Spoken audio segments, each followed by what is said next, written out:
I guess all this money talk's got me wondering about cash offers nowadays. If you've like had half of a conversation with a real estate agent in the last month or so, you've probably heard them talk about how hard it is to get an accepted offer, including cash offers that are over appraised value and all this other stuff. And like, if you're a real estate agent listening to this, I'm sure you're like cringing right now thinking of this, but I wanted to get your guys' takes on the value of a cash offer and if it's totally necessary, or if that's just something like cash is king. Is that a lie?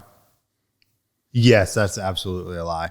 Here's why it's a lie: is if I am more willing to walk away from a transaction if I have the ability to pay cash for it than if I might lose a large portion of my liquid savings.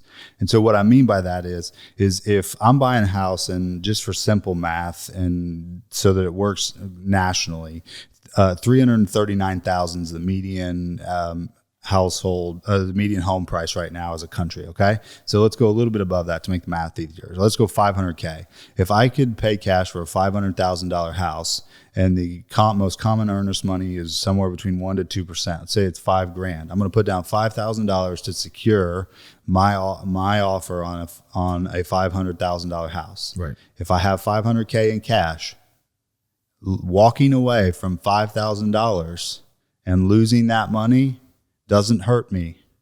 However, if I have 10% to put down or 5% to put down on that $500,000 house, I'm gonna have a really hard time walking away from 25% of my actual liquidity savings.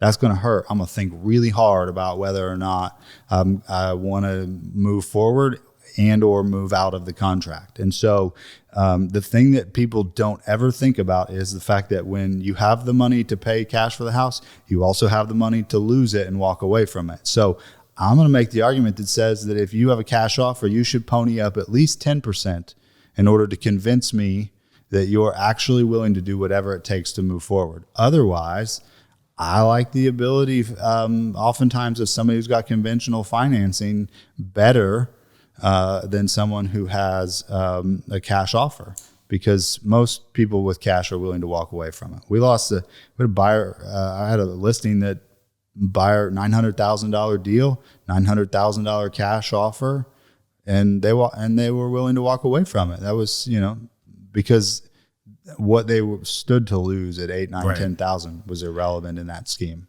Okay, I'm going to say depends. I'm going to say. I just had this happen with a hedge fund. I had a listing, was on the market. I got a cash offer from a hedge fund within over asking. And within 2 days, they were like, nope, we don't want to. They literally just yanked out. And so they took all my inertia, all my momentum.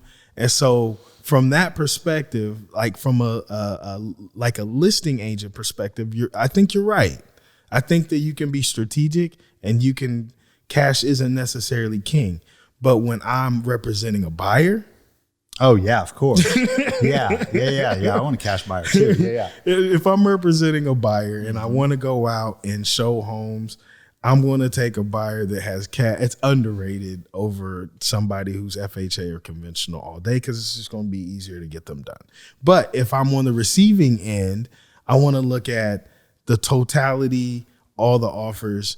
I'm going to look at cash. Cash is going to be really, a good indicator. But so that's my answer. Here's the thing with the cash offer. So I wrote the world's greatest offer on this house. And I say that only because it was textbook, in my opinion, it was textbook on everything that you should do in order to get your offer accepted. Now, I probably shouldn't have done this, but I did. In retrospect, this was an expensive decision. However, when I bought the house, there were multiple offers on it. And what I did was I put down a substantial earnest money and made it non-refundable. Right. Because what I wanted to convey to the seller is the number one thing, in my opinion, that a seller wants is they want their money.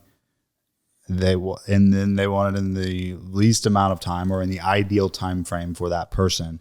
But most importantly, they want to minimize any potential risk. And so for me, the largest amount of down payment with the least amount of risk wins, because it's the most guaranteed deal. I can right now in today's market, if I offer, we sold something for $116,000 over list price last week. It's easy for someone to write $100,000 plus offer over asking price. The question is, that's right. The question is just will you fulfill your commitment or not? Yeah. Because if not, it's just paper. It's just paper. Yeah. And so I think you have to think about how do you really deliver a guarantee to the seller if you're a cash offer, or if you're getting a loan. And so I got a loan and beat out cash offers because I put 20% of it non-refundable. Right. My earnest money is 20% non-refundable. Here you go. Here's my down payment.